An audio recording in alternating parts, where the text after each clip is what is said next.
Well, welcome to a brand new episode of Ask Antar. I am Melissa Faith Payne, and we want to thank you guys so much for joining us. And of course, we want to thank you, Mayor, for joining us for our 14th episode. Yeah, we've done a few of these now. Yeah. So we're getting on up there. When I heard them, announcing which one this was, I was like, wow, it's 14. It's really gone fast. Yeah. So we're in March, and so we've come off of February, Black History Month, Valentine's Day. How was your February?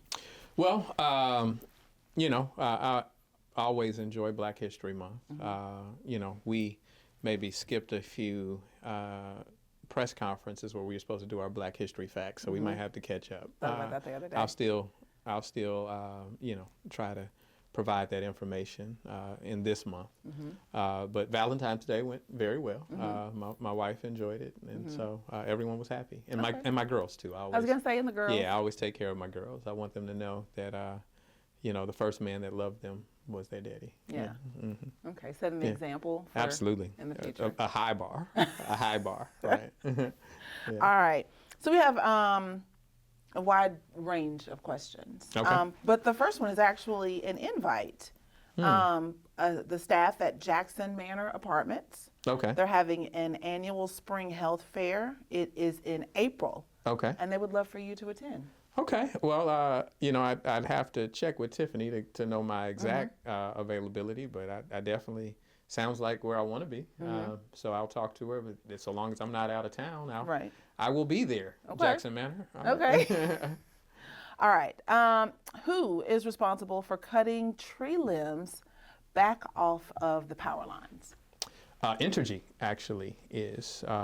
So if you're on a city right away and it's blocking a city right away, then that would be Parks and Recreation.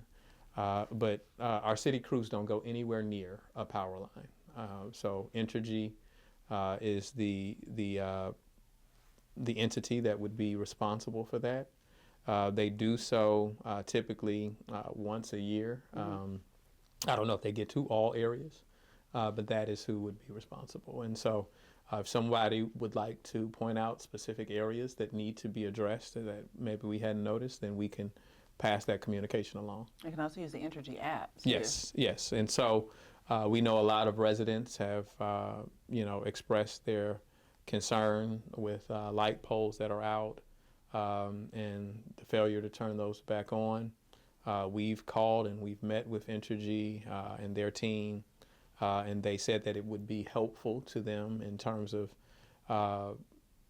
properly, getting a accounting, if you will, of all of the lights that they have out, so that they can move and understand from the big list when they're seeing progress. So they said that you can use the app to actually just take a picture of the pole, and it lets them know in their system what the issue is. So this one is about the program that we have where we hire for the summer jobs, the youth.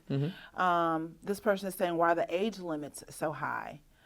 They would suggest 12 to 20 so that people who are younger could qualify. So talk a little bit about that and why, because I think it goes up to 24. Well, I must admit that that's not something that, while I certainly speak to the young people and we welcome them in our office and I love the program, I have not had my hands intimately on the selection process. If I had to guess, though, some of the positions and places that they're working may desire that they be a little older.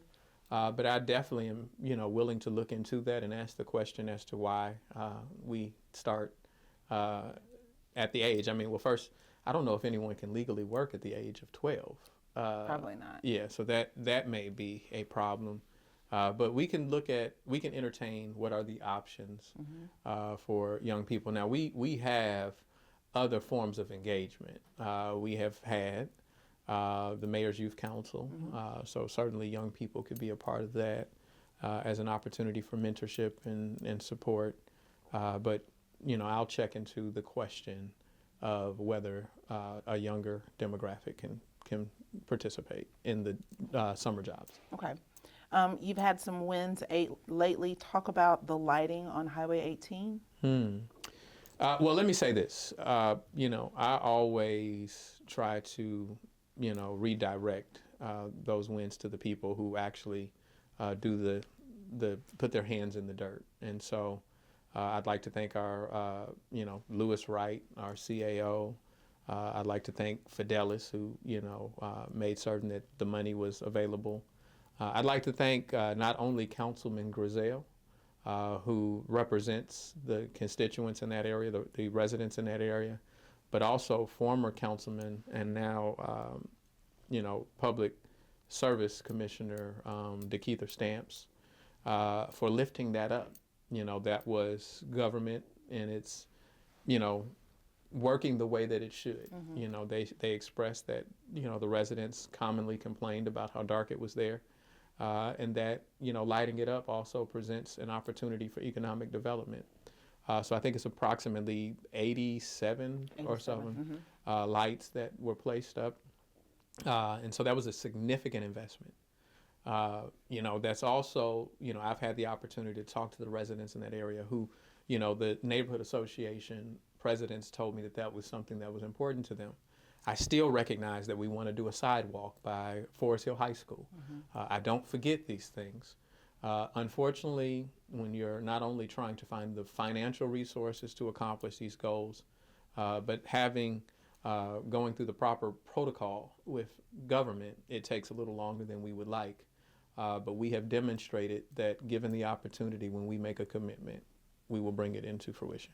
What was it like for the residents out there to have this project finally come to mm-hmm. fruition? Well, it's public safety, mm-hmm. right?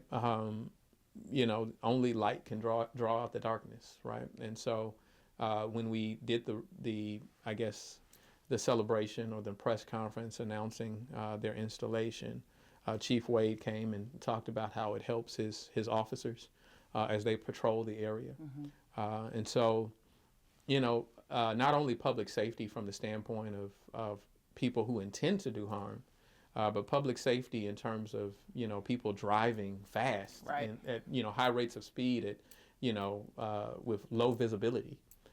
So, it protects them in a number of ways. And as I said, the prayer is that, as we provide better lighting, then other opportunities sprout up for economic development, because our growth pattern as a city is more towards South Jackson than any other part of our city. When you say that, do you get people saying, South Jackson, really? Yeah. Do they push back? Well, I'm not speaking from the standpoint of, I've actually, and this, sounds like a politician's answer, but I actually love all of Jackson, because my experience as a person raised in Jackson, I can think about going to junior high or sixth grade off Claiborne Street, right next to Provine. Mm-hmm. I can think about playing at Westside Gym when I played, basketball, community basketball. I can think about playing at what used to be the Northside Library. Not Northside Library, the Northside YMCA mm-hmm. On Manhattan, right? I think about, all of these experiences across the city. That I truly love all of the city. But what I am talking about is where you have the most contiguous land, right? I'm talking about where you have other employment opportunities that lead to economic development, things like Continental Tire that was recently developed, and that if it continues to grow, then cities like Clinton, they're actually not large enough to house all of the workforce. And so we are there, and so we need to position and prepare ourselves for the potential of growth in that area, but all across Jackson. Okay. Well, that sounds like a great place to stop, because my next question kind of segues from that. So okay. Stick with us, and we'll be right back with more with our mayor coming up in just a few moments. All right.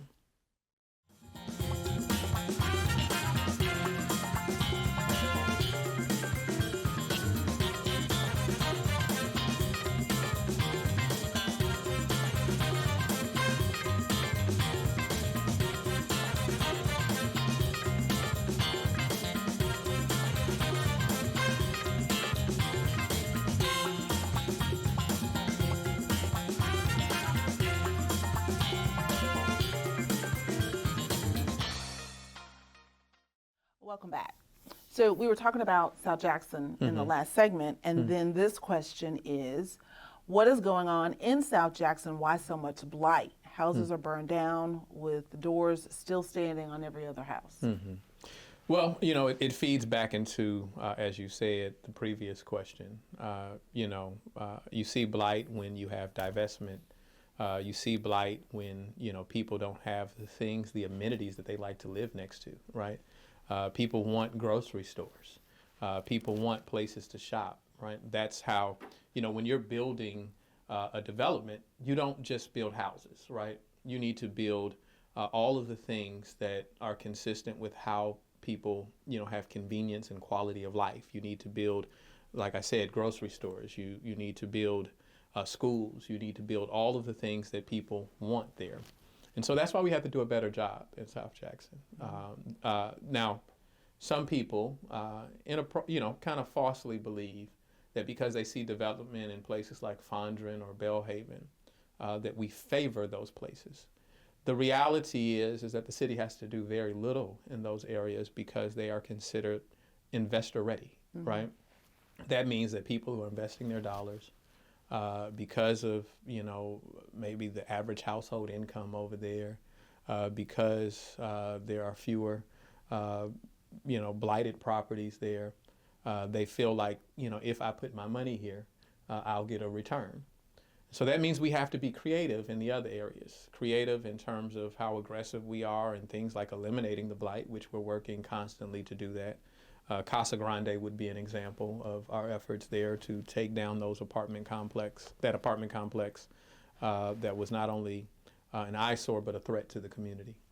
But in addition to that, we're trying to be creative in filling the gap that many developers who may be more willing to take the risk, but they don't have the capital stack.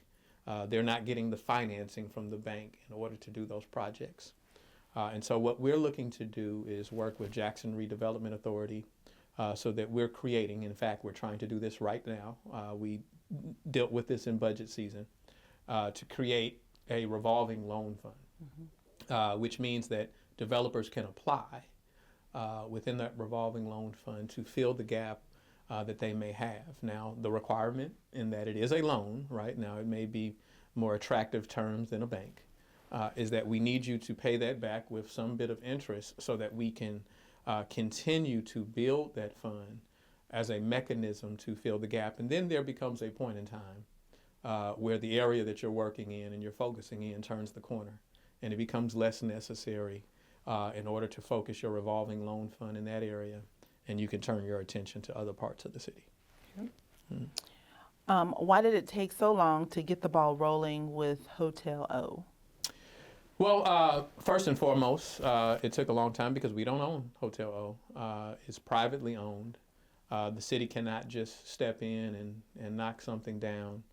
That property, very quickly deteriorated, to the condition that we see now. And so it started in our environmental court, where the judges were holding the ownership accountable, at times, putting out warrants, looking for the ownership to be held accountable for and responsible for the issues that were taking place. And there was a time where that was even a difficult circumstance. And then once we finally got past the point where legally and at the advisement of our city legal, were able to take action as a city, then we had to go through, all of the environmental issues, such as making sure there wasn't asbestos there, getting a estimate and getting bids in for the demolition. The city can't just pick a demolition company. We actually have to put it out for bid. When we put out something for bid, it has to be out for a reasonable period of time so that people can respond and that we can get the lowest price. And so there was a period of time where we had to make certain that we were collecting not only the samples for asbestos, but we were waiting on MDEQ to give us the A-OK that, hey, they came back, good, and you can go ahead and demolish it with the company that won the bid. Mm-hmm. So there are a lot of processes that people don't see, and people sometimes don't consider that we can't just choose any property. Matter of fact, people should be fearful if the city could just choose any property and say, we're going to demolish that. Yeah. Those processes are in place to protect you as people who have invested in owned property, and we should never get to a place, even though Hotel O is a bad example of what happens when people who privately own, don't maintain the property. But we definitely, have to have a system that applies to all circumstances, and want to make certain that we're not able to just violate people's, their rights. Right. Okay. Let's see. The city held workshops to teach people how to make bids. Why? Well, it was important because, the talk about bids for what? Because people may not know. Yeah, so we held a workshop for people who were potentially trying to bid to cut grass in the city of Jackson. And the reason that we decided to go that route is because there was a want for more efficiency in the grass cutting operations of the city of Jackson. And we all know that there are a lot of people who have private owned businesses that, cut grass all the time in our city. And so not only is it an opportunity that we can focus and identify areas and zone off what needs to be cut, but it's a lot easier ending a contract if it's inefficient than dismissing a workforce if they are inefficient. And our money goes further because we don't have to pay the healthcare costs. We don't have to pay, the retirement costs, the PERS costs. And so we can invest that all in getting the grass cut with those companies.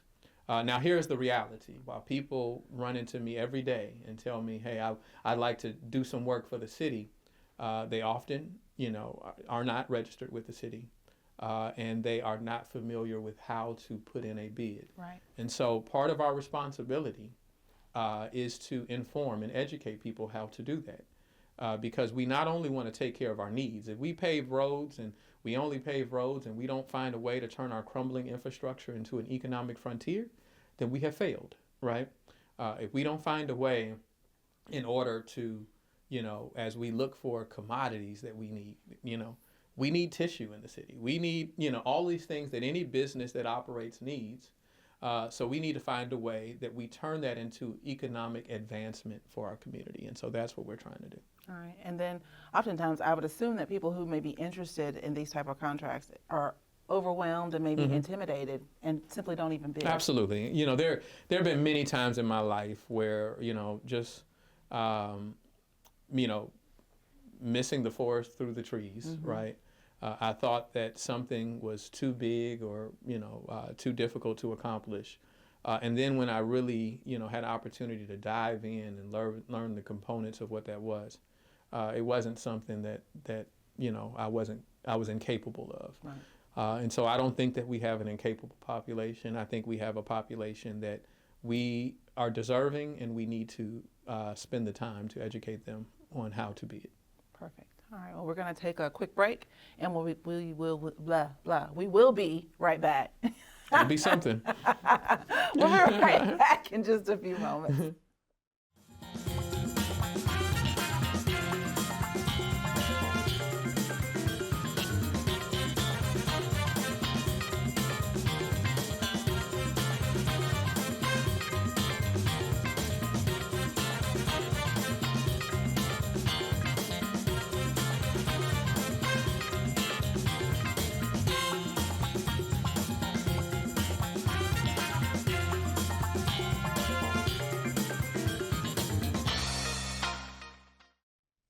Welcome back. So at this point, we are, you're in campaign season. Yes, it seems to always roll around so quickly, right? So, excited about it. Obviously, this is a unique campaign for me. And I, owe people honesty that this will look different. I have different threats that are taking place while not only trying to make certain that I honor my responsibility to the residents of Jackson each and every day, and run a campaign at the same time. But I'm confident we can do it. My only goal is to communicate to the residents. Melissa, one of the reasons we started this segment is because we are aware that people are not being given the information of what's happening in their city. There is a concerted effort to communicate a message of confusion, of destruction and harm in our city. People don't know all of the things that are taking place. If you watch the news every day, you don't know that crime, not only property, but violent crime has been going down the last 3 consecutive years, and it's trending that way this year as well. That doesn't mean that we're satisfied. It doesn't mean that, one murder isn't one murder too many. Yeah. But residents need to have that reason to be encouraged. They wouldn't know that we're actually about to launch, dozens and dozens of streets to be repaved. They wouldn't know the success that we've had with procurement and bringing down outdated invoices and the success there. So there are many, many reasons to have hope. And so it's my job to try to get out there and share that message. How do you balance campaigning and running the city? I don't know. No, my first priority is always running the city, right? And so I will never accept or be a part of an event, if I have to sacrifice, the bread and butter of what we do. And so oftentimes the campaigning, actually intersects with the work. Yeah. And so that allows me to do both. But, I have to prioritize, the things that we have in motion. And fortunately for me, I have a good team.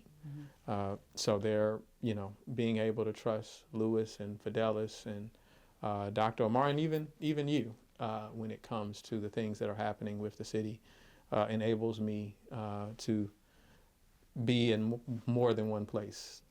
Theoretically. Let's not say and even you. Just say and you. Yeah. And you. Thank you. That Let me take you back to the day, qualifying day. Mm-hmm. Mm-hmm. And you came in the last minute to qualify. Mm-hmm. Mm-hmm. But that wasn't even really the big story. Part of the story, on social media at least, Mm-hmm. was your outfit. Yeah.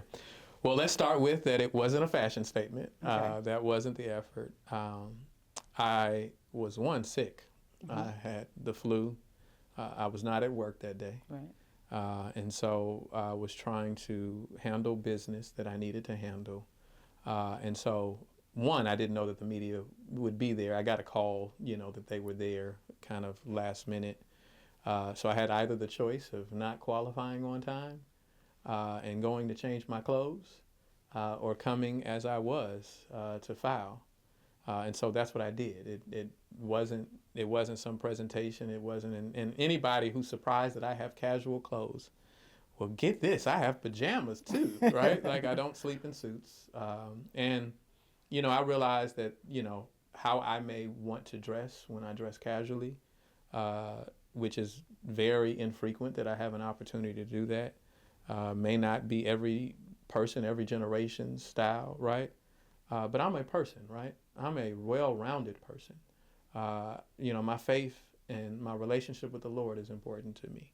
My time and commitment to my family is important to me. The work that I do every day in this office is important to me. And also when I have to take a breather for my mental health and sanity is important to me. And so sometimes people, have commentary on that. That comes with the territory. That's okay. But what no one can tell you is that they've ever seen me, as an embarrassment to them. I've literally, to my best ability, represented this city all over the world. Not only, in, the spirit of national TV, appearances and contributing in national networks, but literally meeting ambassadors to Qatar and, trying to bring in resources all across this world for our city, in China and everywhere else. Mm-hmm. And so I'm always mindful of that. But if I'm watching football, right, if I'm, just relaxing or even spending time with the people who have been there with me from the very start, one, I think that's actually normal, right? And I don't apologize for that. Okay. For those who are still wondering, because you're in campaign season, do they want you to lead them into the next 4 years? What is your vision moving forward? Well, my vision is, one of continuing to build, right? People ask about things like economic development. And I've shared in this segment some of our creative ideas that we have. But they have to also understand that I couldn't build you a nice new grocery store in every neighborhood if I couldn't ensure that the water was on, right? If I couldn't ensure that the basic needs were met. And so that is, kind of the work. The majority of the iceberg is actually beneath the surface, right? That is the beneath the surface work that we've been doing. We've been incredibly successful with, supporting the rebuild of JPS. We have created an affirmative litigation strategy within the city. What that means is the city of Jackson is typically sued, as any city is, always dishing out money for, this challenge or this concern, or, because it costs less to just pay than to fight. But we don't go after those who have harmed the city. And so that was an important thing. And so out of suing Zurich and making sure we recoup the money, we can now talk about how we put money into a revolving loan fund. And then I would also say to people, not only are we talking about continuing the work, there are very real threats to the city of Jackson. And anyone who convinces you that those threats are about me are not only not being consistent with history, a city that our airport was trying to be taken long before I came. Our school district was under the threat of being taken from the day I came, right? And now we see other resources that are threatened to be stripped from us. And so many people will admire your problems and not give you programmatic solutions to them. Many people will pledge that they will fight when nothing in their history says that they do. And so not only do we know whether they will fight or not, they don't know whether they are capable of fighting or not. And so while my first effort is one of diplomacy and trying to figure out where we can reach common ground, you can know and be rest assured that even to my detriment, I will fight for the people of this city, because this was the best decision my parents ever made, bringing us here. And they taught us that we not only value family, we not only value community, but more importantly, we value the concept of viewing the community as a family. Okay, awesome.